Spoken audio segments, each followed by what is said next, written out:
Hello बच्चों, कैसे हैं आप लोग और कैसी चल रही है आप सभी की तैयारी। सबसे पहले ये बताइए। बच्चों, आप सभी को पता है कि हम 2025 बोर्ड एग्जाम की प्रिपरेशन को बेस्ट करने के लिए अग्रवाल अनसॉल्व्ड पेपर के 2024 के सेट्स को सॉल्व कर रहे थे क्लास 10 साइंस के। ठीक है, हमने आपको पिछले वीडियो में क्या पढ़ाया था, आप सभी को याद है ना। हमने पिछले वीडियो में आपको 2024 का जो सेट 2 के था, इसके सभी आपको जो है न्यूमेरिकल्स और सभी मतलब क्वेश्चंस कराए थे। पूरा सेट कंप्लीट सॉल्व कराया था ना, ये सभी आपको क्वेश्चंस हमने कराए थे। और जो जो इंपॉर्टेंट क्वेश्चन थे उन सभी को मैंने बताया भी था। ठीक है, बहुत अच्छे तरीके से समझाया था। और इस क्लास में हम बिल्कुल जो है 2024 का जो सेट 3 है बेटा, इसको उड़ाने वाले हैं। इसके जितने भी क्वेश्चन हैं उन सभी को करेंगे और सारे क्वेश्चन मोस्ट इंपॉर्टेंट है 2025 बोर्ड एग्जाम के लिए। ठीक है, तो वीडियो में लास्ट तक बने रहिएगा और सारे क्वेश्चंस हम इस वीडियो में कवर करेंगे।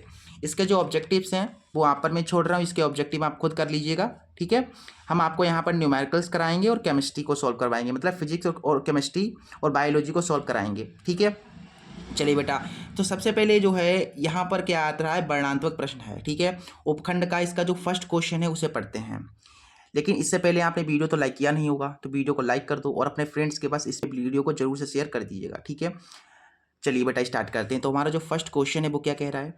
फर्स्ट क्वेश्चन हमारा कह रहा है कि एक मोटर बाइक पर पीछे से आ रहे किसी अन्य वाहन को देखने के लिए 4 मीटर वक्रता त्रिज्या वाला एक उत्तल दर्पण लगा है। बाइक से पीछे आ रहे एक वाहन जिसकी दूरी मोटर बाइक से किसी समय 8 मीटर थी। ठीक है, तो गणना करके बताइए कि उसका प्रतिबिंब दर्पण से कितनी दूरी पर बनेगा और कहाँ पर बनेगा। बहुत ज़्यादा इंपॉर्टेंट क्वेश्चन है। ठीक है, पिछली साल ये क्वेश्चन आया था। ये मोटर बाइक वाला प्रश्न है और बहुत आसान भी क्वेश्चन है, इसमें ज़्यादा कुछ है नहीं। यहाँ पर मोटर बाइक है और उसमें कौन सा दर्पण लगा है बेटा, उत्तल दर्पण। इससे आपने एक चीज़ सीख लिया कि भाई जो भी मोटर बाइक होते हैं, बाइक वगैरह होते हैं, जो वाहन होते हैं, उसमें कौन सा दर्पण लगा होता है, उत्तल दर्पण लगा होता है। पीछे के जो दृश्य हैं उनको देखने के लिए उत्तल दर्पण लगा होता है। आपके यहाँ बाइक होगी तो बाइक में आपने देखा होगा, तो वो दर्पण कौन सा होता है, वो दर्पण होता है उत्तल दर्पण। ठीक है, चलिए बेटा इसे हम न्यूमेरिकल को सॉल्व करते हैं। यहाँ पर हमने पहले से उतार के रखा हुआ है जिससे कि हमारा टाइम बच जाए। ठीक है, चलिए एक बार इसे हम फिर से पढ़ेंगे।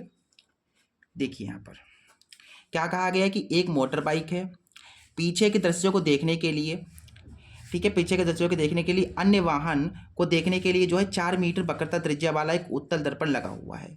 मतलब एक उत्तल दर्पण लगा हुआ है जिसकी वक्रता त्रिज्या कितनी दे रखी है हमें। ठीक है, हमें यहाँ पर क्या क्या दिया गया है, जैसे मैं कर रहा हूँ बोर्ड एग्जाम में आपको वैसे ही करना है, तभी आपको पूरे नंबर मिलेंगे।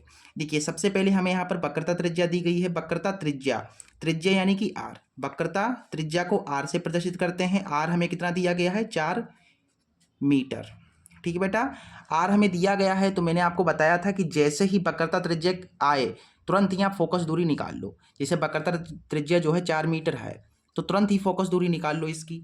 तो फोकस दूरी कितनी होगी आप सभी को पता है, आप सभी को पता है आर बराबर क्या होता है, आर बराबर होता है 2f। आर बराबर 2f होता है, तो यहाँ से हम f निकाल लेंगे। आर का मान कितना है, 4 है, तो यहाँ पर जो है 4 रख दीजिए और यहाँ से f निकल आएगा। देखिए 2 दूना 4, यानी कि यहाँ से आपने देखा जो f आया है, जो यहाँ से f आया वो कितना आ गया है, 2 मीटर।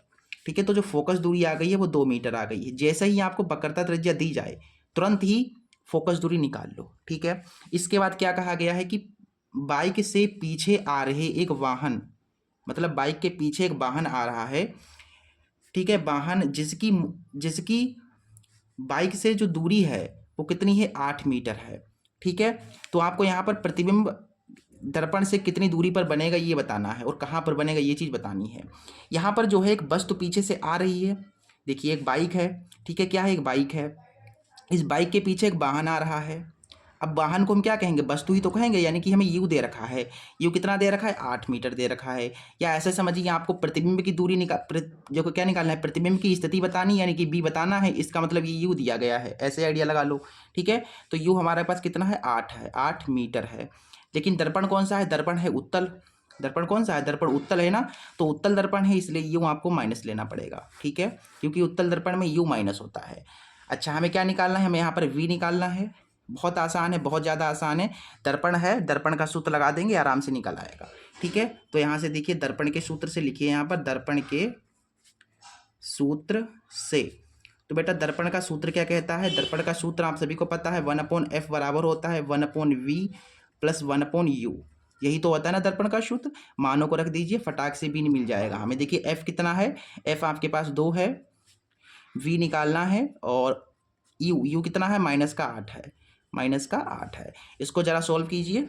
देखिए 1/2 बराबर 1/v प्लस माइनस ये हो जाएगा -1/8, माइनस का 1/8 इधर जब आप लाएंगे तो ये हो जाएगा प्लस का 1/8। देखो माइनस का हम इधर लाए तो ये पंचांतर हुआ, यानी कि चिन्ह बदल गए हमारे, ठीक है। चलिए अब यहाँ पर देखिए 8 की 1 से गुणा हो जाएगी ऐसे करके, और इसकी ऐसे करके क्रॉस में गुणा हो जाएगी, 8 × 8 हो जाएगा, 2 × 2 हो जाएगा, और आमने सामने हो जाएगी 2 × 8 = 16, ठीक है। और यहाँ से 1/v, 8 और 2 कितने हो गए, 10 हो गए। तो यहाँ से काटेंगे अगर हम तो 2 × 5 = 10, 2 × 8 = 16, और बराबर में तुम्हारा 1/v चल ही रहा है, ठीक है। तो यहाँ से देखिए v की 5 से गुणा होगी तो 5 भी आएगा, 8 की 1 से गुणा होगी तो 8 आ जाएगा, तो b बराबर आ गया 8/5, ठीक है। भाग देने पर हमें कितना भी मिल जाएगा, 8 को 5 से जब आप भाग देंगे तो आपको मिलेगा 5 × 5 = 5 × 30, यानी कि 1.6 मीटर जो है प्रतिबिंब की दूरी हो जाएगी, ठीक है। तो जो प्रतिबिंब बनेगा वो कहाँ पर बनेगा, 1.6 मीटर दूरी पर बनेगा। अच्छा, और इसमें कहा गया कि कहाँ पर बनेगा, प्रतिबिंब की दूरी तो ये रहेगी, प्रतिबिंब की दूरी तो ये है, तो प्रतिबिंब की दूरी कितनी होगी, इतनी होगी 1.6 मीटर। और कहाँ पर बनेगा, ये बनेगा आपका पी और एफ के बीच में, यानी कि दर्पण के ध्रुव और फोकस के बीच में बनेगा ये प्रतिबिंब, ठीक है। ये चीज़ है। इसका सेकंड वाला ऐसे लिख दीजिएगा कि पी और एफ के बीच बनेगा। ये क्यों, इसके बीच में क्यों बनेगा, क्योंकि आपका जो वी आया है वो पॉजिटिव में आया है, ठीक है। चलिए ये चीज़ मैं आपको कभी बाद में समझा दूंगा कि प्रतिबिंब कहाँ पर बनता है, प्रतिबिंब कैसे बनता है, सारा कुछ मैं आपको अगली क्लास में बता दूंगा, ठीक है। चलिए ये न्यूमेरिकल तो आपको समझ में आ ही गया होगा, इसमें कुछ नहीं था, वक्रता त्रिज्या दी गई थी, वक्रता त्रिज्या से मैंने तुरंत ही एफ निकाल लिया, हमने, और हमें यू दे रखा था, वी निकाला था, दर्पण का सूत्र लगाया, फिर हमारा यहाँ से बी मिल गया, ठीक है। चलिए इसके बाद इसका नेक्स्ट क्वेश्चन देखते हैं। अगला क्वेश्चन क्या है, सारे क्वेश्चन मोस्ट इंपोर्टेंट हैं, बहुत ज़्यादा इंपॉर्टेंट क्वेश्चन है, ठीक है। अगला क्वेश्चन पढ़िए। अगला क्वेश्चन कह रहा है कि निकट दृष्टि दोष से पीड़ित एक व्यक्ति अधिक से अधिक 80 मीटर की दूरी तक ही देख सकता है। यानी एक व्यक्ति है जिसको निकट दृष्टि दोष है, वो कितनी दूरी तक देख सकता है, ज़्यादा से ज़्यादा 80 मीटर दूरी तक ही देख सकता है, ठीक है।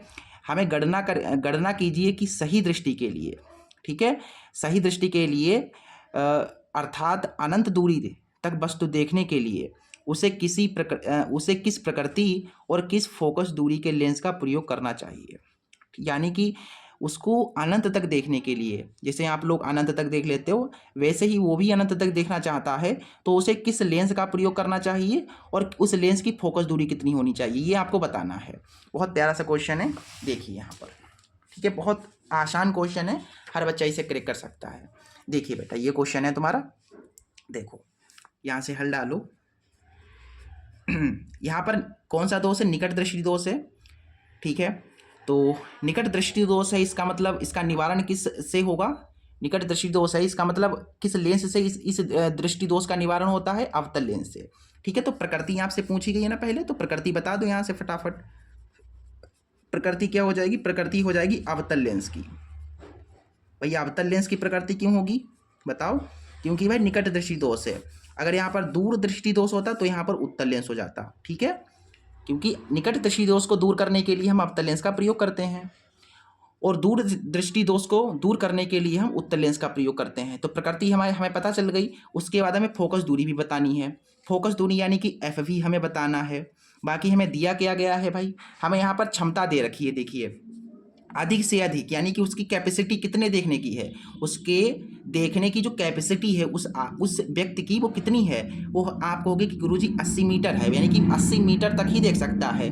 तो उसकी कैपेसिटी यानी कि क्षमता, कैपेसिटी यानी कि क्षमता, तो उसकी क्षमता कितनी है बेटा, क्षमता आप कहोगे कि सर 80 मीटर है।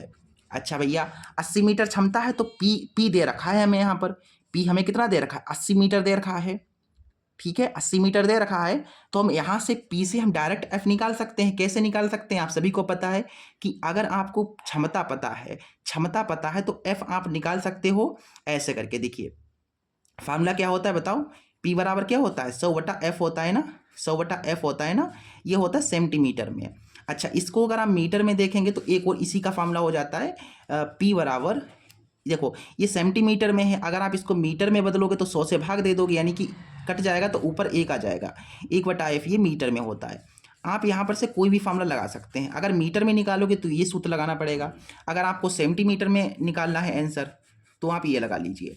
आप हमेशा यही लगाया करो, ठीक है। ये बहुत रेयर केसेस में लगता है, इसको छोड़ दो, ये वाला सूत्र लगेगा, ठीक है। P बराबर 100/f सेंटीमीटर में, ठीक है। चलिए भैया यहाँ पर P देखो कितना है, P आपका 80 है, ठीक है। तो 80 रख दिया हमने, और ये तुम्हारा 100 है और बट्टा में f है, ठीक है। ये बेटा 0 से 0 कैंसिल हो गया ना, ठीक है। इसके बट्टे में कुछ नहीं तो 1, f की 8 से गुणा हो गई तो यहाँ से 8f आ गया, 1 की 10 से गुणा होगी तो 10 आ गया। यहाँ से अपने को f मिल जाएगा, देखो 10/8, तो 10 को 8 से भाग दोगे तो कितना आएगा बताओ फटाफट। 8 कम 8, 2 बचे, 8 दूनी 16, 8 दूनी 16, फिर आपके 4 बचे ना, तो 8 पंजे 40, यानी 1.25 ये आपकी फोकस दूरी रहेगी सेंटीमीटर में, ठीक है। तो फोकस दूरी कितनी रहेगी भाई, 1.25 सेंटीमीटर। क्लियर है इतनी बात, सभी लोग बताओ यहाँ तक मजा आया ना? मजा आया ना? बिल्कुल, बहुत बढ़िया बहुत बढ़िया। बाकी यहाँ पर अवतल लेंस है ना बेटा, तो ये जो आपकी फोकस दूरी रहेगी वो माइनस में रहेगी, ठीक है। किस में रहेगी, माइनस में रहेगी, ठीक है। समझ गए बात को, समझ गए बात को, नहीं समझे बताओ। क्योंकि भाई अवतल लेंस है और अवतल लेंस में जो P होगा वो माइनस में होगा, तो यहाँ से ये माइनस में चल रहा है, ठीक है। तो माइनस में चल रहा है, ये बात हमने ध्यान नहीं दी। अवतल लेंस है इसलिए P आपको माइनस में लेना है। क्लियर है इतनी बात, बहुत बढ़िया। ये न्यूमेरिकल तो समझ में आ ही गया होगा बेटा। निकट दृष्टि दोष था, निकट दृष्टि दोष था, इसलिए प्रकृति आपकी अवतल लेंस की हो गई। और हमें यहाँ पर क्षमता दे रखी थी, कैपेसिटी दे रखी थी देखने की 80 मीटर, यानी कि P हमको दे रखा था। तो हमें पता है P से हमें F निकाल लेंगे इस सूत्र से, तो ये सूत्र लगाया हमने, फिर P का मान रखा तो F हमें मिल गया, ठीक है। बहुत बढ़िया। अगला क्वेश्चन पढ़ो, अगला क्वेश्चन पढ़ो भैया। क्वेश्चन नंबर 3 क्या कह रहा है, कह रहा है कि फ्लेमिंग के बाएं हाथ का नियम क्या है। बहुत इंपॉर्टेंट है फ्लेमिंग के बाएं हाथ का नियम, ठीक है। कई बार बोर्ड एग्जाम में ये क्वेश्चन पूछा गया है और 2025 में तो ये क्वेश्चन आएगा ही आएगा। फ्लेमिंग के बाएं हाथ का नियम क्या है भाई, ठीक है। आगे आपको बताना है चुंबकीय क्षेत्र में रखे विद्युत धारावाही चालक पर लगने वाला बल किन किन कारकों पर निर्भर करता है, ये भी आपको बताना है। 4 नंबर का प्रश्न है बेटा ये, ठीक है। चलिए इसे देखते हैं। देखिए फ्लेमिंग के बाएं हाथ का नियम हमने आपको जब पिछला वाला सेट कराया था ना, ये पिछला वाला सेट तो आपको बताया था नहीं, बताओ। ये बताया था, देखो यहाँ पर फ्लेमिंग के बाएं हाथ का नियम बताया था मैंने आपको। अगर आपने वो क्लास देखी है तो आपको तो पता ही होगा फ्लेमिंग के बाएं हाथ का नियम बहुत अच्छे तरीके से समझाया था। अभी भी आपको समझा दे रहा हूँ, ठीक है, प्रैक्टिस हो जाएगी। देखो यहाँ पर, ठीक है, ये मैंने सब उतार के रखा हूँ आप सभी के लिए, हम इतना कर रहे हैं बताओ, ठीक है। तो अपने फ्रेंड्स के पास इस वीडियो को शेयर जरूर कर देना, ठीक है। एक फ्रेंड के पास तो कम से कम आपको शेयर करना ही करना है, ठीक है। इतना बड़ा आपको आपको दिख रहा है ना, इतना बड़ा है, ये कैसे याद करेंगे गुरुजी? याद हो जाएगा, बहुत आसान है, याद नहीं करना है, मैं समझा दूंगा, आप अपने आप आराम से अपनी भाषा में लिख दोगे, ठीक है। देखिए फ्लेमिंग के बाएं हाथ का नियम, तो सबसे पहले हम यहाँ पर समझते हैं फ्लेमिंग के बाएं हाथ का नियम क्या है, ठीक है। तो यहाँ पर कहा गया है, पहले पढ़ लेते हैं फिर आपको समझा देंगे, ठीक है। कह रहा है कि इस नियम के अनुसार जब हम अपने बाएं हाथ के अंगूठे तथा उसके पास वाली अंगुली तथा बीच वाली अंगुली को इस प्रकार फैलाएं कि तीनों परस्पर एक दूसरे पर निर्भर हों। मतलब ये है कि आपको बाएं हाथ का हाथ जो है, आपको बाएं हाथ कौन सा भैया, ये बाएं हाथ है, ठीक है। इस बाएं हाथ के जो कि क्या बताया गया कि बाएं हाथ को आपको ऐसे फैलाना है, इस वाले हाथ को आपको ऐसे फैलाना है कि इसका जो अंगूठा हो और उसके पास वाली उंगली और बीच वाली उंगली तीनों की तीनों कैसी हो, एक दूसरे पर निर्भर हों। तो जैसे कि हमने ऐसे करके फैला लिया, देखिए ऐसे करके हमने फैलाया, तो देखो यहाँ पर ये तीनों उंगली, देखिए बाएं हाथ को मैंने ऐसे करके फैलाया कि जो हमारा अंगूठा है, अंगूठे के पास वाली उंगली और उसके बीच वाली उंगली, देखिए तीनों एक दूसरे पर क्या है, निर्भर हैं। देखिए ये जो है इसके ऊपर खड़ी है और ये कुछ इस तरीके से निर्भर हैं तीनों, ठीक है। इस तरीके से आपको फैलाना है। क्या आपको लिखना है हिंदी में, ऐसे करके लिखना है कि बाएं हाथ के अंगूठे को तथा उसके पास वाली अंगुली तथा बीच वाली अंगुली को इस प्रकार फैलाएं कि तीनों एक दूसरे पर निर्भर हों। इतनी लाइन समझ में आ गई? आगे पढ़िए। अगर ऐसे आप जब फैलाएंगे बेटा तो क्या होगा, तब ये होगा, देखिए तब इस स्थिति में अंगूठे के पास वाली अंगुली चुंबकीय क्षेत्र की दिशा को, ठीक है, और बीच वाली अंगुली विद्युत धारा की दिशा को प्रदर्शित करेगी, ठीक है। यानी कि अगर आप ऐसे फैलाएंगे बेटा, ऐसे फैलाएंगे तो क्या होगा, ऐसे जब आप फैलाएंगे तो ये जो अंगुली है, अंगूठे के पास वाली जो अंगुली है, ये चुंबकीय क्षेत्र की दिशा को यानी कि V को प्रदर्शित करेगी, चुंबकीय क्षेत्र की दिशा को, प्रदर्शित करेगी तथा ये वाली उंगली किसको प्रदर्शित करेगी बेटा, ये विद्युत धारा की दिशा को प्रदर्शित करेगी, विद्युत धारा की दिशा को प्रदर्शित करेगी ये। अच्छा, अगर ये चुंबकीय क्षेत्र की दिशा को प्रदर्शित कर रही है और ये किसको प्रदर्शित कर रही है, विद्युत धारा की दिशा को, तो ये अंगूठा किसको प्रदर्शित करेगा, तो अंगूठा प्रदर्शित करेगा चालक, देखिए अंगूठा चालक पर लगने वाले बल को प्रदर्शित करेगा। तो ये जो अंगूठा होगा ये किसको प्रदर्शित करेगा, बल को, बल यानी कि F को प्रदर्शित करेगा ये, ठीक है, बल को प्रदर्शित करेगा। समझ के बात को एक बार मैं फिर से जो है आपको समझा दे रहा हूं। आपको बाएं हाथ को ऐसे फैलाना है कि अंगूठा, अंगूठे के पास वाली अंगुली तथा बीच वाली अंगुली तीनों एक दूसरे पर निर्भर हों। जब आप ऐसे फैलाएंगे तो अंगूठे के पास वाली उंगली चुंबकीय क्षेत्र की दिशा को तथा बीच वाली अंगुली विद्युत धारा की दिशा को प्रदर्शित करेगी। तो अंगूठा चालक पर लगने वाले बल यानी कि F को प्रदर्शित करेगा। समझ में आ गया, नियम तो समझ में आ गया ना। फ्लेमिंग के बाएं हाथ का नियम यही है बेटा, यही है फ्लेमिंग के बाएं हाथ का नियम। स्क्रीनशॉट लेना चाहो तो स्क्रीनशॉट ले लो। फिर इसके बाद और एक चीज़ इसमें बताई गई थी क्या बताया गया था इसमें, बताओ। इसमें हमको बताना था कि किन किन कारकों पर निर्भर करता है, ठीक है, ये भी तो बताना था यहाँ पर। तो देख लो बेटा यहाँ पर, तो ये निम्नलिखित कारकों पर निर्भर करता है। आपको लिख देना कि ये किन किन कारकों पर निर्भर करता है। पहला हो जाएगा चुंबकीय क्षेत्र के सामर्थ्य पर, कि चुंबकीय क्षेत्र का कितना सामर्थ्य है, और विद्युत धारा के प्रवाल्य पर, और चालक की लंबाई पर, किसकी, चालक पर, चालक की लंबाई कितनी है इस पर निर्भर करता है। समझ में आ गया किन किन कारकों पर निर्भर करता है। पहला हो जाएगा चुंबकीय क्षेत्र के सामर्थ्य पर, दूसरा हो जाएगा विद्युत धारा के प्राबल्य पर, और तीसरा हो जाएगा चालक की लंबाई पर, ठीक है। इन कारकों पर निर्भर करता है। ये नियम लिखने के बाद में आपको ये लिखना पड़ेगा, ठीक है। अगर कहा जाए तो लिखो बस, अगर केवल कह दे कि फ्लेमिंग के बाएं हाथ का नियम लिखो तो केवल इतना लिखना है। बाकी आगे कह दे कि किन किन कारकों पर निर्भर करता है तो वो आपको बता देना है। समझ में आ गया, बढ़िया करके आगे बढ़े। चलो चलो चलो आगे बढ़ते हैं, अगला क्वेश्चन देखते हैं। अगला क्वेश्चन पढ़ते हैं बेटा। क्वेश्चन नंबर 4 कह रहा है कि घरेलू विद्युत परिपथ की व्यवस्था को चित्र बनाकर स्पष्ट रूप से समझाइए। बेटा इस क्वेश्चन की PDF आपको मिल जाएगी ग्रुप में, व्हाट्सएप ग्रुप में मिल जाएगी। तो ये क्वेश्चन अभी हम यहाँ पर नहीं कराएंगे, मैंने PDF बना दी है इसकी, ठीक है। PDF में आपको ये क्वेश्चन मिल जाएगा, अपनी भाषा में मैंने लिखा है, आपको समझ में बिल्कुल आ जाएगा, ठीक है। तो PDF अगर आप बेटा चाहते हैं तो व्हाट्सएप ग्रुप को ज्वाइन कर लीजिए, लिंक आपको डिस्क्रिप्शन में मिल जाएगी, ग्रुप को ज्वाइन कर लो, वहाँ से आपको PDF मिल जाएगी, ठीक है। चलिए अगला इसके अथवा वाला क्वेश्चन देखते हैं जो कि न्यूमेरिकल है। अगला न्यूमेरिकल क्या कह रहा है, अगला न्यूमेरिकल कह रहा है कि दिए गए परिपथ में, ये परिपथ आपको दिया गया है, ये परिपथ दिया गया है, इस परिपथ में आपको बताना है कुल प्रतिरोध कितना है, फिर आपको बताना है सेलों से प्रवाहित धारा यानी कि इसमें कितनी धारा बह रही है, और फिर आपको बताना है 0.8 ओम प्रतिरोध के सिरों पर विभवांतर कितना होगा, यानी कि ये 0.8 यहाँ पर दिख रहा है ना, तो यहाँ पर कितना विभवांतर होगा ये भी बताना है। क्या क्या बताना है इसमें, आपको कुल प्रतिरोध बताना है, कुल धारा बतानी है, और आपको यहाँ पर कितना, ये 0.8 ओम प्रतिरोध है, यहाँ पर कितना विभवांतर ये भी बताना है, ठीक है। चलिए समझा देते हैं आपको। देखिए यहाँ पर देखो बेटा, यहाँ पर देखो, यहाँ से ये क्वेश्चन भी मैंने उतार के रखा हुआ है। सो चलिए इसे भी हम बढ़िया तरीके से समझेंगे और सारी चीज़ें आपको समझ में आएंगी, गारंटी हमारी है, ठीक है।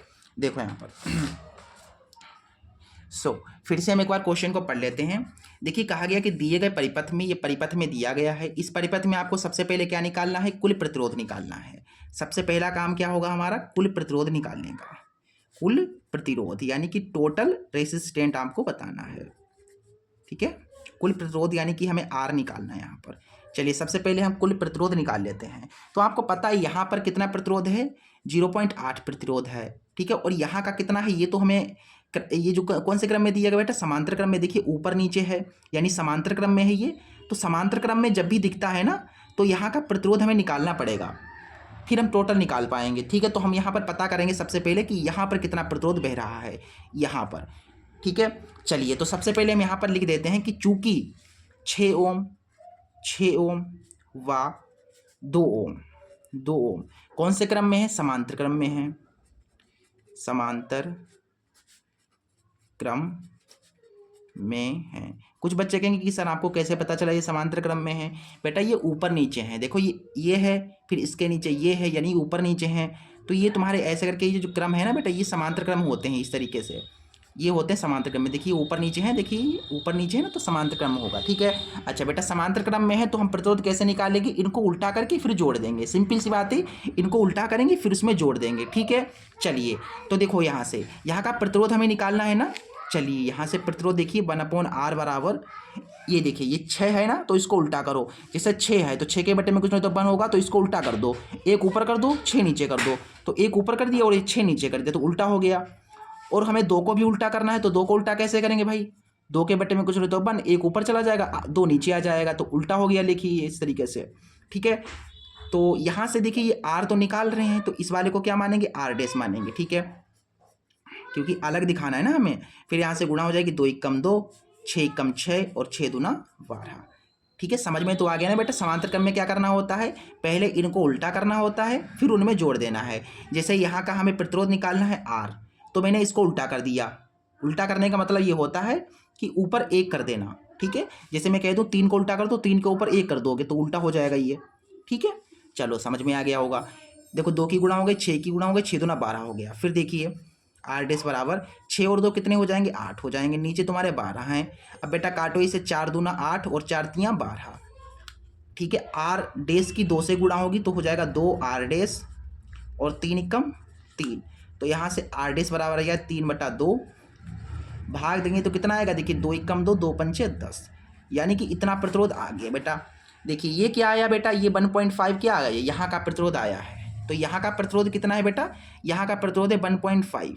तो बेटा 1.5 ये है और 0.8 ये, तो टोटल कितना होगा? इनको जोड़ दोगे बस, टोटल निकल आएगा। भाई यहाँ का प्रतिरोध इतना है और यहाँ का इतना है, आपसे पूछा कि टोटल कितना होगा, तो 0.8 में और ये 1.5 जोड़ दोगे तो यहाँ से आ जाएगा। करके ऐसे लिख दो कि अतः कुल प्रतिरोध बेटा, अतः कुल प्रतिरोध R बराबर हो जाएगा। देखिए हमारा ये क्या आया? 1.5 आया है और 0 पॉइंट हमें यहाँ पर 0.8 दिया गया है, तो इसमें जोड़ दो।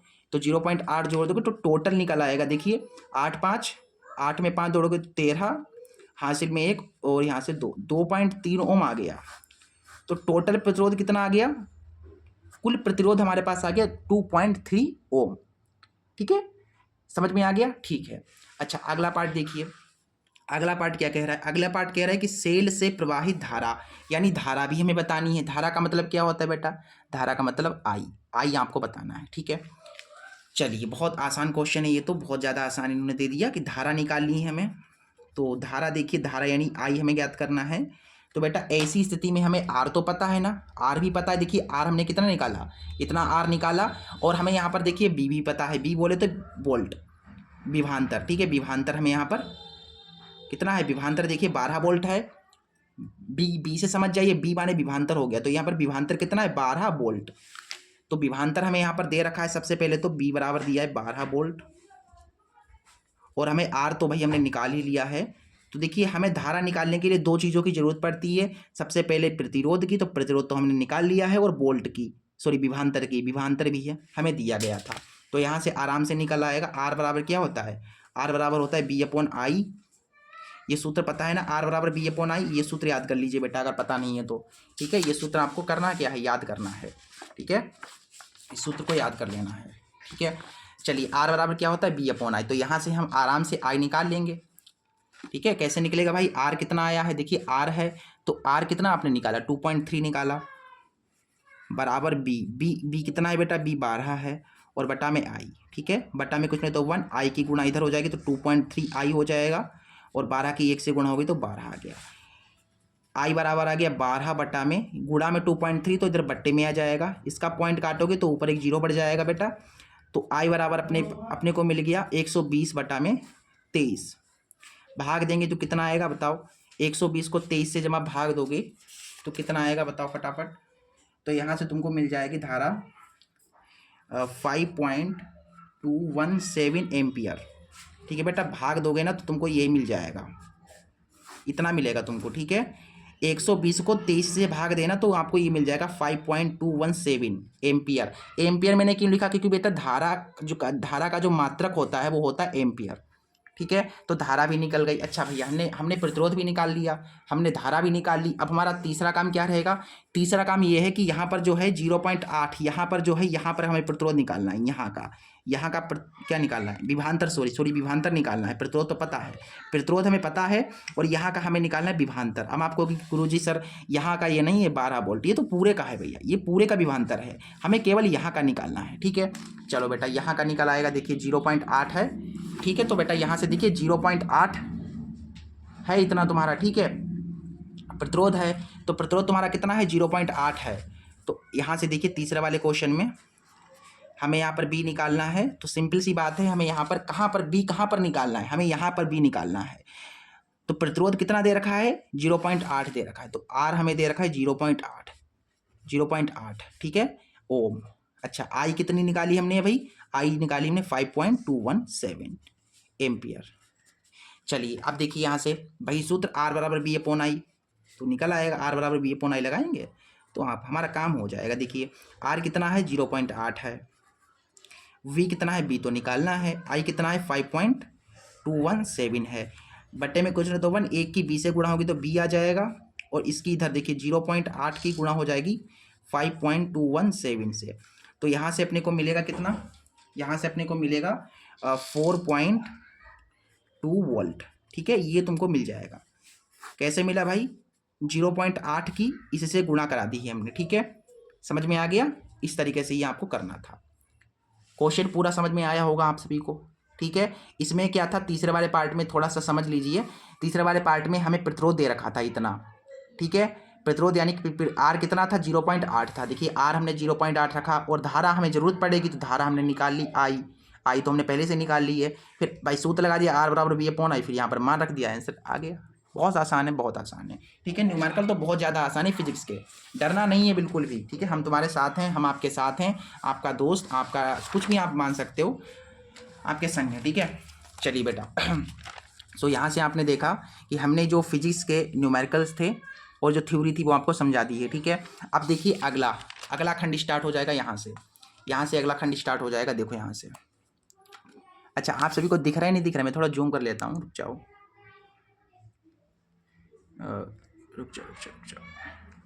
ठीक है बेटा, क्लियर दिख रहा है ना, चलो अच्छा आ जाओ। अगला खंड है तुम्हारा खा। इस खंड में क्या करना भाई, केमिस्ट्री स्टार्ट हो जाती है। इस खंड से पहले फिजिक्स, अब केमिस्ट्री। तो भैया केमिस्ट्री में देख लो क्या कह रहा है क्वेश्चन नंबर 5 क्या कह रहा है बेटा, क्वेश्चन नंबर 5 आपसे कह रहा है कि क्या कह रहा है कि निम्नलिखित अभिक्रियाओं के लिए संतुलित समीकरण लिखिए। ये आपको अभिक्रियाएं दे रखी हैं, इसमें केवल संतुलित करके लिखना है बस, और कुछ नहीं करना है, संतुलित करना है। देखिए क्या है, calcium hydroxide plus carbon dioxide बराबर बनता है कैल्शियम कार्बोनेट प्लस जल। देखिए ये आसान है, मैं आपको समझा दे रहा हूँ, रुक जाओ। इसमें तो कुछ करना ही नहीं है, अभिक्रियाएं तो उन्होंने दे दी। ठीक है, हमें तो बनाने का झंझट ही खत्म हो गया कि इसमें मिलाएंगे ये तो क्या बनेगा, ये कुछ सोचने की जरूरत ही नहीं है, जो कहा गया वो हम लिख देंगे बस। देखो क्या है यहाँ पर, कैल्शियम हाइड्रोक्साइड, फार्मूला याद होना चाहिए, कैल्शियम यानी Ca हाइड्रोक्साइड का मतलब क्या होता है, OH। ठीक है, CaOH का होल ट्वाइस। बेटा याद रखिएगा, कैल्शियम हाइड्रोक्साइड का फार्मूला हो जाएगा Ca, और हाइड्रोक्साइड यानी OH का होल ट्वाइस, CaOH का होल ट्वाइस। ठीक है, प्लस कार्बन डाइऑक्साइड का सूत्र क्या होता है, CO2 कार्बन डाइऑक्साइड। देखिए फिर यहाँ पर क्या बन रहा है, कैल्शियम कार्बोनेट, कैल्शियम यानी कि Ca, कार्बोनेट का फार्मूला होगा CO3, CaCO3, और प्लस बन रहा है जल, यानी कि जल का फार्मूला हो जाएगा H2O। इतना क्लियर है बेटा, यहाँ तक क्लियर है ना, बिल्कुल कोई समस्या कोई प्रॉब्लम बताओ, कोई दिक्कत है नहीं है। तो बेटा यहाँ पर मिला लो, हमें संतुलित करना है ना, तो देख लो Ca कितना, इधर Ca 1 है, Ca इधर भी 1 है। ठीक है भैया, O कितने हैं, देखो O यहाँ से गुणा होगी तो यानी कि 2 O हो जाएंगे, 2 O ये और 2 ये हैं, तो यानी कि 4 O इधर हैं, और इधर कितने हैं, देखो 3 O3, यानी कि 3 O इधर और 1, यानी O भी 4 ही हैं, 4 इधर भी हैं और 4 इधर भी हैं। अच्छा C बचा है, देखो C 1 है, और देखिए C इधर भी 1 है, और H देखिए H 2 की इधर गुणा होगी, यानी H कितने हैं, 2 हैं, और इधर भी 2, यानी कि ये तो पहले से ही संतुलित है, इसमें कुछ करना ही नहीं है, इसमें कोई छेड़छाड़ करनी ही नहीं है। ठीक है, अगले पे आ जाओ। क्या है भैया, बेरियम क्लोराइड का सूत्र हो जाएगा, बेरियम का मतलब क्या होता है, Va, और क्लोराइड का फॉर्मूला क्या हो जाएगा, Cl2, BaCl2। पोटेशियम यानी कि K, पोटेशियम को K से प्रदर्शित करते हैं, और सल्फेट यानी कि SO4। ठीक है, पोटेशियम सल्फेट है ना, तो K2SO4 हो जाएगा, K2SO4, पोटेशियम यानी कि K2 और सल्फेट यानी SO4। ठीक है। फिर यहाँ पर एरो लगा हुआ है, फिर क्या है, बेरियम है, फिर क्या है, सल्फेट है यानी कि SO4, और यहाँ से देखिए पोटेशियम यानी कि K2 सॉरी के केवल होगा, और क्लोराइड है ना KCl होगा, KCl होगा, ठीक है, KCl होगा, ठीक है। चलिए अब संतुलित करते हैं। देखिए यहाँ पर K कितने हैं, K इधर 2 हैं, इधर केवल 1 है, तो इधर 2 से गुणा करानी पड़ेगी भाई। तो K तो 2 हो गया। अब Cl देखो, इधर 2 की इधर गुणा होगी तो Cl कितने होगा, देखिए 2 की गुणा हो जाएगी तो Cl 2 हो जाएंगे, और इधर भी देखिए Cl 2 हैं। Ba देखिए 1 है, उधर भी Ba 1 है। देखो SO4 और SO4 बिल्कुल बराबर हो गया, केवल 2 से गुणा करानी थी, संतुलित हो गया। बहुत आसान है। अगले पे आ जाओ। अगले में क्या है, जिंक है भैया, Zn हो गया। सल्फ्यूरिक अम्ल, सल्फ्यूरिक अम्ल का फॉर्मूला क्या होता है बताइए, H2SO4 होता है ना, तनु सल्फ्यूरिक अम्ल का फॉर्मूला H2SO4। बहुत बढ़िया, ठीक है, H2SO4 हो गया।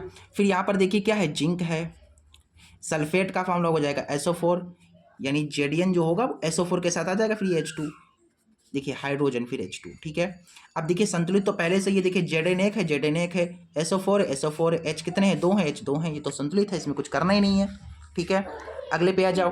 अगले वाले क्वेश्चन में क्या कह रहे हैं, सिल्वर नाइट्रेट, सिल्वर यानी कि Ag, और नाइट्रेट का फॉर्मूला क्या हो जाएगा, NO3 से AgNO3 हो जाएगा, और जिंक यानी कि Zn, और क्लोराइड यानी कि Cl2, ठीक है।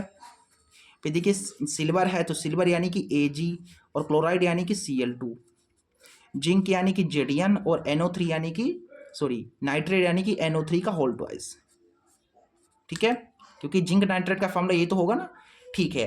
अब यहाँ पर संतुलित करने की बात आएगी तो देखो यहाँ पर देखो कि n कितने हैं, n 1 है, और इधर n कितने हैं बेटा, देखो n की 2 से गुणा होगी तो यानी कि n इधर 2 हैं, तो इधर भी हमें 2 करने पड़ेंगे, इसलिए हमें 2 से गुणा करानी पड़ेगी भाई। तो देखिए यहाँ से 2n हो गए, लेकिन Ag तो 2 हो गया भाई, Ag भी तो 2 हो गया, तो इधर भी 2 से गुणा करा दो, बस संतुलित हो गया। अब मिला लो आप, देखो 2 कितने, 2 Ag हैं, 2 Ag हैं, n कितने हैं, 2 हैं, और इधर भी देखिए 2n है। ऑक्सीजन पे आ जाओ। अब देखो 2 3 6 यानी कि 6 ऑक्सीजन हो गई, 6 ऑक्सीजन, और इधर देखो 6 ऑक्सीजन इधर है, और इधर देखो कितने हैं, देखो 2 3 6 यानी कि ऑक्सीजन इधर भी 6 ही बन रही हैं। Zn कितना 1 है, और Zn देखिए 1 है। Cl2 कितने, Cl कितने 2 हैं, और इधर भी देखिए Cl 2 हैं। हो गया संतुलित, ठीक है। आगे देखिए, आगे आपको क्या करना है आगे देखिए, पढ़िए क्वेश्चन को। कहा गया है कि निम्नलिखित का कारण समझाइए। एक जस्ते की छड़ को कॉपर सल्फेट विलयन में डालने पर उसका नीला रंग धीरे धीरे गायब हो जाता है। यानी कि भाई एक जस्ते की छड़ है, उसको कॉपर सल्फेट के विलयन में आप जब डालोगे तो जो नीला रंग है ना, जो नीला रंग है वो धीरे धीरे गायब हो जाएगा। ऐसा क्यों होता है, ऐसा कारण इसका क्या है, ठीक है। और आगे आपको बताएगा कि आयनिक यौगिकों के गलनांक उच्च होते हैं। फिर है उदासीनीकरण अभिक्रिया क्या है, उसके उदाहरण दीजिए। फिर है भर्जन को उदाहरण से ही समझाइए। देखिए इन क्वेश्चंस का जो सोल्यूशन है वो आपको PDF में मिल जाएगा। PDF आपको कहाँ मिलेगी, PDF आपको मिलेगी व्हाट्सएप ग्रुप में। तो व्हाट्सएप ग्रुप को ज्वाइन कर लोगे तो ये आपको PDF मिल जाएगी, इसमें मैंने समझाया है, ठीक है, समझ में आपको आ जाएगा, क्योंकि अपनी भाषा में सब कुछ लिखा हुआ है, आप सभी को पता है। जब हम क्वेश्चन को लिखते हैं उसका आंसर तो बहुत आसान लिखते हैं, अपनी भाषा में बहुत आसान, ठीक है। आगे आ जाओ, समझाने वाला है वो आपको समझा दूंगा, जो थ्योरी है वो मैं PDF में दे दूंगा, ठीक है। अगले क्वेश्चन में देखिए, कह रहा है कि निम्नलिखित यौगिकों के IUPAC नाम लिखिए। IUPAC नाम लिखना कौन सी बड़ी बात है आप लोगों के लिए, तो क्या है, बाएं हाथ का खेल है ये। देखो ये बस बिल्कुल इतने आसान दे दिए इन्होंने IUPAC नाम करने करने, ये तो बच्चों का खेल हो गया ना। देखो यहाँ पर क्या है भैया, IUPAC नामकरण करने के लिए सबसे पहले क्या करते हैं, बताओ क्या करते हैं, कार्बन गिनते हैं। तो कार्बन गिन लो भाई, इधर से गिनोगे कि इधर से गिनोगे भाई, इधर से नज़दीक पड़ रहा है तो इधर से गिन लो, 1 2 कार्बन कितने हो गए आपके, 2 कार्बन हो गए। तो 2 कार्बन होते तो क्या पढ़ते हैं, 2 कार्बन को पढ़ते हैं एथ, क्या पढ़ते हैं बेटा, एथ पढ़ते हैं ना, एथ हो गया भैया, एथ हो गया। और यहाँ पर देखिए COOH, ये किसकी संरचना होती है, COOH, ये किसका होता है, ओइक का होता है ना। तो देखिए एक एक बंद है ना, तो एथेन हो जाएगा यहाँ पर, फिर ओइक इसमें जोड़ देंगे, ये ओइक। समझ में नहीं आया ना, देखो कार्बन 2 थे तो मैंने एथ किया, फिर मैंने एक एक बंद है हर जगह। आपको कि गुरुजी सर यहाँ पर तो 2 हैं, हम आपको अरे सर हर जगह 1 है, बिल्कुल 1 है। ये जो संरचना है ना, ये डबल ओ किसका है, ये ओइक का है, डबल ओ, ठीक है। क्योंकि आपको पता होना चाहिए कि ओइक की जो संरचना होती है वो ऐसे करके होती है, COOH, इस तरीके की संरचना जो है ओइक की। तो जहाँ पर आपको इस तरीके का स्ट्रक्चर दिखता है वहाँ पर हम ओइक बोल देते हैं, सिंपल सी बात है। तो एथेन प्लस ओइक क्या हो जाएगा, एथेन प्लस ओइक यानी कि एथेनोइक, क्या हो जाएगा, एथेनोइक, नो ही खो जाएगा बेटा। अभी भी अगर आपको आपने क्लास नहीं देखी है ना IUPAC नामकरण करने की, तो वो देख लीजिए, वो समझा दिया मैंने बहुत अच्छे तरीके से, वहाँ बहुत बढ़िया करके एक्सप्लेन किया मैंने, ठीक है। लिंक आपको डिस्क्रिप्शन या कमेंट बॉक्स में दे दूंगा, आप मुझे कमेंट कीजिए, मैं आपके पास लिंक भेज दूंगा, ठीक है। या आपको डिस्क्रिप्शन में आप जाएंगे तो आपको देखने को मिल जाएगी। चलिए आगे देखिए, अगला वाला देखिए। अगला वाला तो बहुत आसान है। कार्बन गिन लो कितने हैं, 1 2 2 कार्बन है, यानी कि एथ बोलेंगे, एथ बोलेंगे ना। और एक बंद की साझेदारी यानी कि एन जोड़ देंगे तो एथ प्लस एन यानी कि एथेन हो जाएगा। और इसमें देखिए CHO लगा हुआ है, CHO का मतलब होता है अल। CHO किसे पढ़ते हैं, CHO को अल पढ़ते हैं ना, CHO को अल पढ़ते हैं, तो एथेन प्लस अल यानी एथेनल, एथेन प्लस अल यानी एथेनल। ये हो गया, ये हो गया बेटा IUPAC नाम आपका। समझ गए बात को, समझ गए बात को, बहुत बढ़िया। आगे देखो, अगले क्वेश्चन पे आ जाओ। अगले क्वेश्चन में क्या है भाई, आगे है निम्नलिखित पर संक्षिप्त टिप्पणी लिखिए। बेटा टिप्पणियां हम जरूर लिखवाते हैं, टिप्पणी कोई भी हो मैं जरूर लिखवाऊंगा, ठीक है। टिप्पणी में छोड़ता नहीं हूँ, टिप्पणी PDF में नहीं देता हूँ, मैं समझाता हूँ, क्योंकि टिप्पणी इंपॉर्टेंट होती है। यहाँ पर देखिए 2 2 नंबर की, 2 + 2 + 2, ये 2 नंबर की, 2 नंबर की, ये 2 नंबर की है, ठीक है। पहला आपको मिसेल पर टिप्पणी लिखनी है, दूसरा संक्षारण पर टिप्पणी लिखनी है, और तीसरा योगात्मक अभिक्रिया पर टिप्पणी लिखनी है। सबसे पहले समझते हैं मिसेल क्या होता है। मिसेल नाम से ही समझ जाइए, जो मेल को काटता है वो मिसेल है। देखो यहाँ पर मिसेल, तो मिसेल पर टिप्पणी लिखनी है, तो मैं आपको समझा दे रहा हूँ, बहुत आसान तरीके से लिखा हुआ है कि जब ऐसे करके आपको डालना है मिसेल, फिर आपको इस तरीके से लिखना है कि जब साबुन का देखो साबुन का आयनिक भाग, देखो जब साबुन का आयनिक भार, सॉरी फिर से देखिए, जब साबुन का आयनिक सिरा जल के अंदर हो और जल विरागी सिरा जल के बाहर हो, तो इससे बनी संरचना को मिसेल कहते हैं। देखो साबुन के कितने भाग होते हैं, साबुन के 2 भाग होते हैं, एक होता है आयनिक भाग और एक होता है जल विरागी भाग। तो जब भी साबुन का जो आयनिक भार है, आयनिक सिरा है, जो आयनिक सिरा है वो जल के अंदर है, देखिए जो साबुन है उसका आयनिक सिरा कहाँ है, जल के अंदर है, और जल विरागी जो सिरा है वो जल के बाहर है, तो फिर क्या एक संरचना होगी ना, तो संरचना जो होगी तो उससे क्या बनेगा, उससे बनेगा मिसेल। तो इससे बनी संरचना को मिसेल कहते हैं, तो इससे क्या होगा, मिसेल बनेगा। समझ गए बात को। साबुन के 2 सिरे होते हैं, पहला होता है आयनिक सिरा और दूसरा होता है जलविरागी सिरा। जब साबुन का आयनिक सिरा जल के अंदर होगा तथा जलविरागी सिरा जल के बाहर होगा, तो इससे बनी संरचना को मिसेल कहेंगे। और बेटा मिसेल का काम क्या होता है, साबुन में मिसेल का क्या काम होता है, साबुन है, साबुन के अंदर मिसेल होता है, तो उसका काम क्या होता है, उसका काम होता है मिसेल कपड़ों की गंदगी को साफ करने में मदद करता है बेटा, ठीक है। कपड़े की गंदगी को साफ करने में मदद करता है, ठीक है। जैसे यहाँ पर मान लो आपके पास ये कपड़ा है, ये कपड़ा है, इसके ऊपर क्या है, गंदगी लगी हुई है, ये गंदगी लगी हुई है, तेल का धब्बा मान लो, तेल है ये, तो क्या करेगा मिसेल जो होगा ना, मिसेल क्या करेगा, यहाँ पर ये मिसेल है, इस तरीके से मान लो, ऐसे करके ये मिसेल है, इस तरीके के, देखिए ऐसे करके स्ट्रक्चर बना दो, ऐसे करके ये, तो ये तुम्हारे Na+ मान लो मिसेल के लिए मैंने सोडियम ले लिया, Na+ ले लिया, तो Na+, ये भी Na+ है, यहाँ का जो होगा ये भी Na+ होगा, और यहाँ का जो होगा ये भी Na+ होगा, और यहाँ का जो होगा ये भी Na+ होगा, मतलब सोडियम जुड़ा होगा, ठीक है, सोडियम आयन जुड़ा होगा।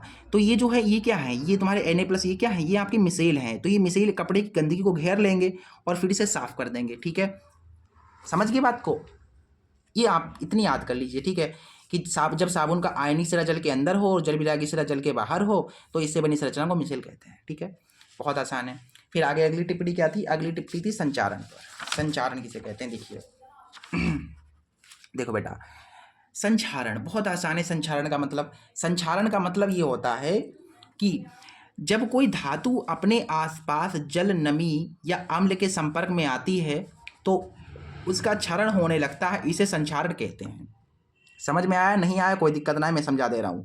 जैसे आपने देखा होगा कि जो लोहे की वस्तु है, मान लो एक लोहा है, ठीक है, ये लोहा है, ये क्या है बेटा, लोहा है, ठीक है।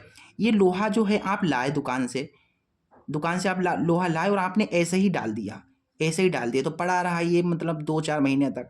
फिर इसमें क्या हुआ, बारिश हो गई, तो बारिश हो गई, इसके ऊपर नमी जम जाएगी भाई, तो नमी जमेगी, इसके बाद इस पर क्या होने लगेगी, जंग लगने लगेगी। अब जंग लगेगी तो क्या होगा, ये धीरे धीरे इसका क्षरण होने लगेगा, मतलब ये धीरे धीरे जंग जो होगी उसको खाने लगेगी। तो इसका मतलब इसी प्रक्रिया को हम क्या कह देंगे, संचारण कह देंगे। यानी कि जब भी कोई धातु अपने आसपास नमी, जल, ऑक्सीजन, अम्ल इसके संपर्क में आ जाती है ना, तो उसका क्षरण होने लगता है, इसे ही संचारण कहते हैं। समझ गए बात को, समझ गए ना, कि जब कोई धातु अपने आसपास जल, नमी या अम्ल के संपर्क में आती है तो उसका क्षरण होने लगता है, इसे संचारण कहते हैं।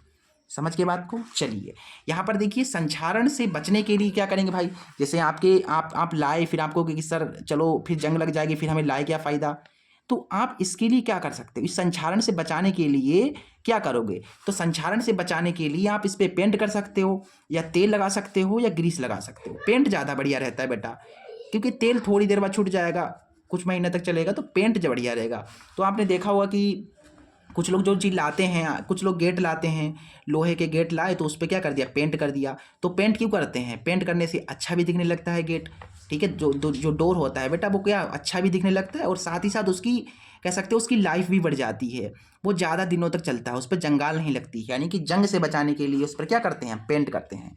समझ गए। चलिए बहुत बढ़िया, ये बहुत इंपॉर्टेंट मैंने आपको समझाया है, अपने तरीके से एक्सप्लेन करता हूँ, बहुत ईजी तरीके से, ठीक है बेटा। तो चैनल को सब्सक्राइब तो कर ही लीजिए, ये चैनल आपको बहुत अच्छी अच्छी चीज़ें बताएगा, बहुत इंपॉर्टेंट क्वेश्चंस बताएगा, ऐसे क्वेश्चन बताएगा जो और कोई नहीं बता रहा है, बहुत बढ़िया तरीके से। यहाँ पर मैथमेटिक्स और साइंस पढ़ाई जाती है इस चैनल पर, ठीक है। और कुछ ही दिनों में यहाँ पर जो है सामाजिक विज्ञान और इंग्लिश और हिंदी और चित्रकला की क्लासेस भी आएंगी इसी चैनल पर, ठीक है। चलो बेटा अगली टिप्पणी पे आ जाओ, अब अगली टिप्पणी पे आ जाओ। अगली जो लास्ट टिप्पणी थी वो क्या थी, अगली टिप्पणी में कहा गया कि योगात्मक अपक्रिया पर टिप्पणी लिखी है। ये तो बहुत आसान है, योगात्मक अपक्रिया यानी कि संयोजन अपक्रिया, है कि नहीं। संयोजन अपक्रिया तो जानते ही हो, संयोजन अपक्रिया तो जानते ही हो ना। तो अब योगात्मक अपक्रिया बोले तो संयोजन अपक्रिया, ठीक है। तो जब दो या दो से अधिक पदार्थ आपस में क्या करके मिल करके एक पदार्थ बनाते हैं, यानी कि दो पदार्थ मिल गए, जैसे कार्बन था और ये मैंने ऑक्सीजन ले लिया, तो कार्बन और ऑक्सीजन मिला आपस में, देखिए मिला तो क्या बनाया इसने, एक तत्व बनाया। यानी कि दो या दो से अधिक, दो भी हो सकते हैं या दो से अधिक मिलकर के क्या बनाए, एक पदार्थ बनाए। यानी कि दो या दो से अधिक पदार्थ मिलकर के एक पदार्थ बनाए, तो ऐसी अभिक्रिया को हम संयोजन या योगात्मक अभिक्रिया कहेंगे। जैसे यहाँ पर कार्बन है और ऑक्सीजन है, कार्बन और ऑक्सीजन मिली, ठीक है, तो इसने एक बनाया, एक कार्बन डाइऑक्साइड बनाई, यानी कि दो मिले और एक बनाया, तो इसलिए हम इसे क्या कह देंगे, योगात्मक अभिक्रिया कह देंगे, ठीक है। समझ में आ गया। स्क्रीनशॉट लेना चाहो तो स्क्रीनशॉट ले लो कि जब दो या दो से अधिक पदार्थ मिलकर के एक उत्पाद बनाते हैं, एकल पदार्थ बनाते हैं, तो ऐसी अभिक्रिया को योगात्मक अभिक्रिया या संयोजन अभिक्रिया कहते हैं। उदाहरण के लिए C+O2 बराबर CO2, ठीक है, क्लियर है, बहुत बढ़िया। आगे आ जाओ, आगे क्या है, ये बायोलॉजी स्टार्ट हो जाती है। तो बायोलॉजी के ये जो क्वेश्चंस हैं इनकी पीडीएफ आपको मिल जाएगी ग्रुप में, ठीक है। ग्रुप ज्वाइन कर लीजिए, वहाँ पर मैं आपको पीडीएफ प्रोवाइड करा दूंगा, लेकिन आपको लिखना पड़ेगा पीडीएफ, देन आपको मिलेगी पीडीएफ, ठीक है। चलिए बस इस क्लास में इतना ही, आपको मैंने सेट तो कंप्लीट करा ही दिया है, और अगली क्लास में हम आपको 2024 का जो सेट 4 IM है इसे भी सॉल्व करा देंगे, ठीक है। तो क्लास जो है कल आएगी। तो बेटा चैनल को तो सब्सक्राइब कर ही लीजिए, तभी आपके पास नोटिफिकेशन आएगा, तो चैनल को सब्सक्राइब करके रखिएगा। चलिए मिलते हैं अगले वीडियो में, तब तक के लिए नमस्ते, जय हिंद, जय भारत।